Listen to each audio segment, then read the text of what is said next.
A carjacking drug addict illegally in Canada is being offered a form of freedom to keep him safe from the coronavirus while Trudeau is out there threatening legal action if Canadians don't stay in their homes. Every day, someone asks me how long these restrictions will be in place, and the truth is, we don't know yet. But here's what we do know. The duration of this crisis will be determined by the choices we make right now, by decisions we take every single day. So if you want things to get back to normal, do your part. Stay home.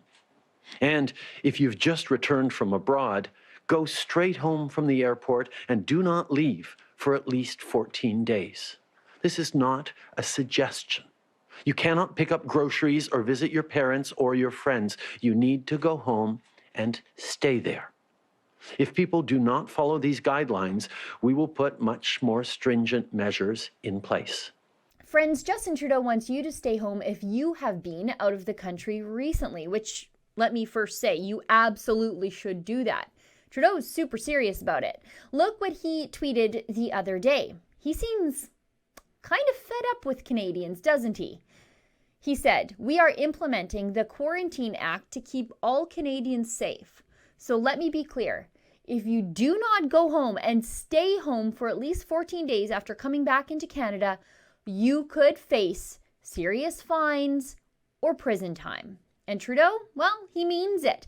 Prime Minister Justin Trudeau didn't rule out using your cell phone data to make sure Canadians don't leave their houses to walk their dogs or get some fresh air after they have returned home from overseas.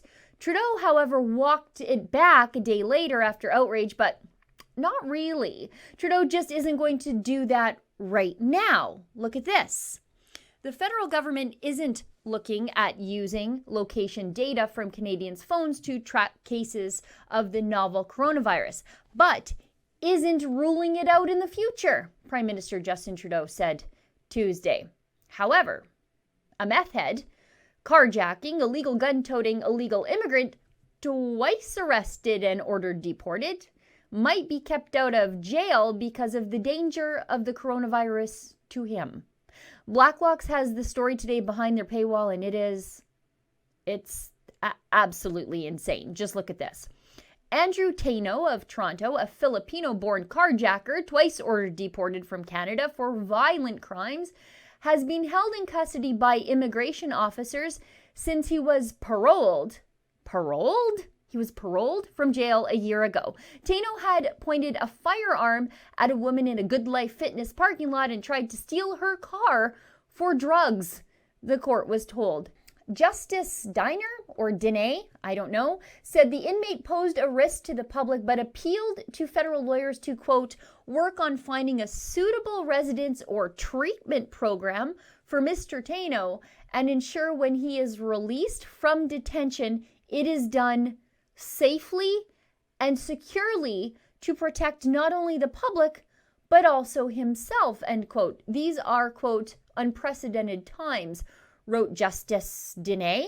At this moment, when the COVID-19 pandemic is making the future very precarious for many, including Mr. Taino, it behooves all of those involved in the oversight of his matters to ensure a just and expeditious outcome such that he is released as soon as the one basis for his detention, the danger to the public, has been adequately mitigated by a suitable alternative to detention. This will protect not only the public but also himself. Taino is an admitted meth addict. He immigrated to Canada from the Philippines in 1997 with his family at age 12, and he was granted permanent residency. Taino, through the years, has been affected numerous second chances, but has continued to commit crimes, noted Justice Dine. Taino was ordered deported in 2012, but successfully appealed, was ordered deported a second time in 2017 after an assault conviction, was taken into custody by immigration officers in 2018, but released under house arrest when he committed the carjacking, was convicted in 2019 and sentenced to 244 days in jail for a carjacking, and was rearrested by the Canadian Border Services Agency last December. Friends, I don't think Andrew Taino is exactly known for respecting the laws of the land, now is he? So now we are to believe he will respect the new relaxed fit version of detention being offered to him? He skirted deportation twice, and I would describe this guy as a walking crime spree. But snowbirds walking their pets alone on a deserted street or in a dog park somewhere are the ones that could go to jail during Trudeau's pandemic. For Rebel News, I'm Sheila Gunreid. While the already Trudeau-funded mainstream media is closing up shops, canceling broadcasts, and laying off journalists, my boss, Ezra Levant, is fighting hard to keep us all working, including our incredible back office staff that work so hard to make the on-air talent look good. Without them, we would be a disaster. To see Ezra's plan to keep us working through the pandemic shutdown and to help us stay in business, please go to helprebelnews.com.